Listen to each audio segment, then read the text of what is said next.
Females provoking males and internet double standards. Hey, it's Prince of Queens, and in a lot of ways, I would say that the biggest injustice peddled by the fourth wave feminist narrative has been the idea that females should be allowed to engage in endless online abuse against males without repercussion, or even a sincere acknowledgement of what was actually happening.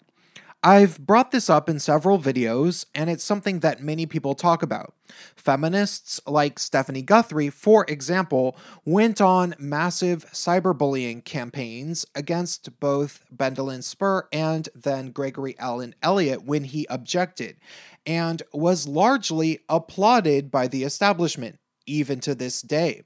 Feminists like Kat Black very regularly dox people on her Facebook fan page, and I have been seeing more and more blatant physical threats coming from feminists online. It seems pretty obvious that they know that males can't do anything about it, so they keep doing it.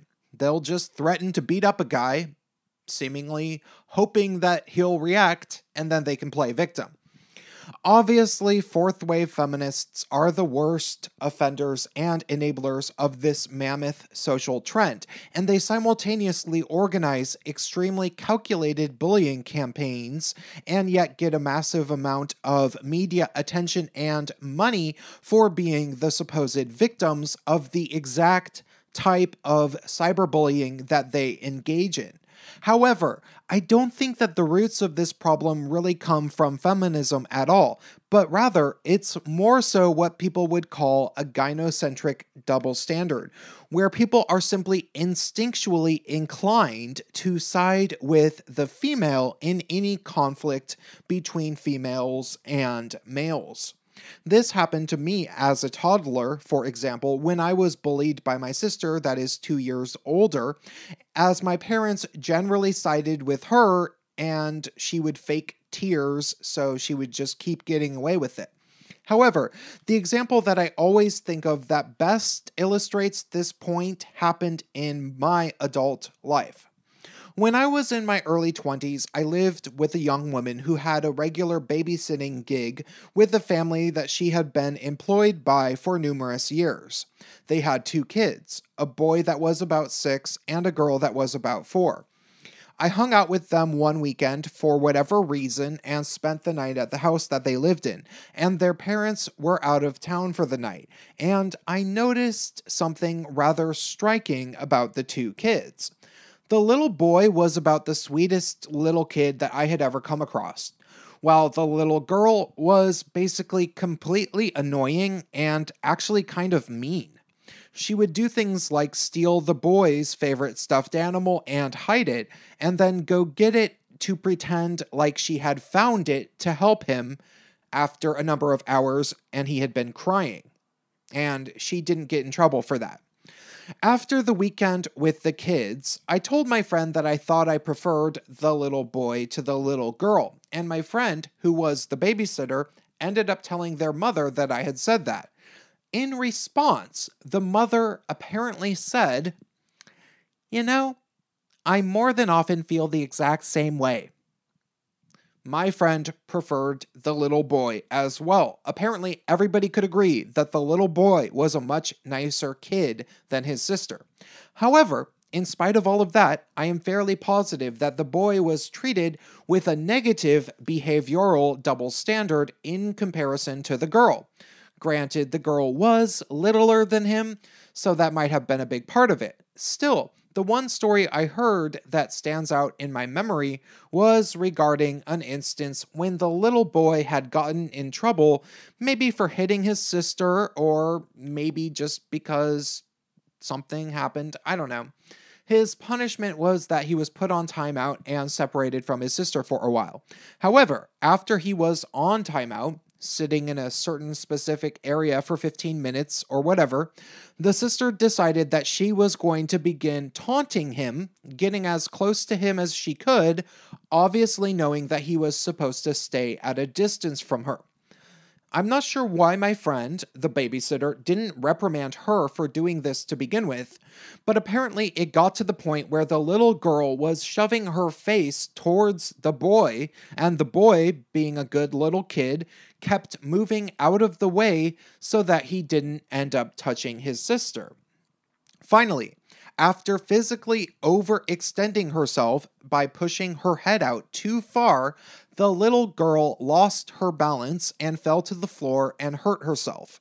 Apparently, she began crying a bunch, and my female friend, the babysitter, decided not to give her any sympathy, which is why she ended up telling me the story. She was like, "Oh my god, I didn't feel sorry for her because she was pushing her head out to annoy the boy who was on timeout. So I'm not going to feel sorry for you." I remember thinking to myself initially that the story was a little bit funny, but then I started thinking that it was kind of messed up.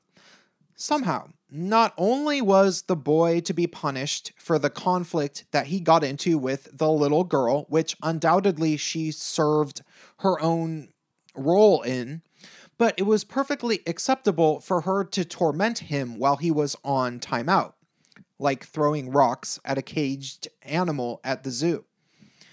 Maybe my friend was a bit busy making sandwiches for them or something and simply didn't notice the behavior of the little girl. That's a definite possibility. However, what I think is more than likely is simply that the little girl was treated with a different standard of behavior, which the little boy was fully aware of, and she exploited it, even though everybody agreed that the little girl was a terror and the little boy was a nice kid. That all said, I regularly run into the same type of thing happening on the internet with adults. The drama around the hashtag #MeToo really brought out a lot of this, as although I've seen a number of productive conversations about male victims, I have also seen women say the most egregiously nasty things to men, and people act like it's just normal. I'm not even referring to women simply shaming men for sharing their own stories, because they wanted the discussion to be exclusively about female victimization. That happened, sure, but it's much more than that. I have seen women call men abusers and say that she was going to punch him in the face simply because he said that the victim glorification is getting a bit repetitive as a trend. And nobody even bats an eyelash at her saying that she's going to punch him and basically calling him a rapist. This is by no means a unique occurrence. Over and over, I've witnessed or have been the recipient of this type of toxic behavior from females on the internet, often for months on end. There was a feminist that I actually knew in person once upon a time who followed my posts around on Facebook for literally months, just to mock me and post sarcastic GIFs. I was posting serious content and trying to explain my views logically to mutual friends of ours, and she relentlessly made efforts to derail the discussion every time she saw me posting. At one point, she even went so far as to brag about the fact that she wasn't actually reading what I was typing, because, according to her, I was obviously mentally ill anyway. After literally months of ignoring it, due to the fact that this was somebody that I went to high school with and was friends with numerous friends of mine, finally, after months of her provoking me and calling me crazy and stuff, I got mad and told her off. And then, of course, I was blamed for the conflict entirely. After months of this woman badgering me and me ignoring it, I finally reacted and was instantly treated like I had committed a violation against an innocent person, seemingly because she was a female. Even the mutual friend whose timeline this was all happening on told us both not to engage in name-calling on her timeline, but it had been going on for literally months. And she had seen this woman doing this, but never said anything about it until I got mad. It only matters when the man loses his cool, apparently. The point I am trying to make is this. For whatever reason, as a culture, we have a complete inability to confront female provocations against males and try to put an end to them. Either we don't know how to assert ourselves towards irrationally aggressive women, or we subconsciously make excuses for it as if to assume that their toxic behavior isn't as bad as it really is, simply because they are female. Jordan Peterson was talking about this with Camille Paglia regarding the way men don't know how to deal with crazy women. Seemingly nobody knows how to deal with a crazy woman that's being crazy towards a man, even on a massive public scale on the internet. Instead of other women stepping up and saying, hey, you can't call my friend that you've never met a rapist and physically threaten him because he disagreed with you. Instead of just saying that, more than half the time, I see people sit back like deer in headlights, acting as if nothing is happening, until finally the man loses his cool and somebody comes to reprimand him. This is unacceptable.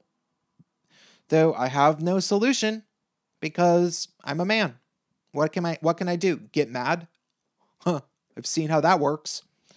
Though I do know it would be very helpful if women stepped up and said something when they saw this type of thing happening. I know I'd really appreciate it. That's all I have to say for this video. Stay tuned.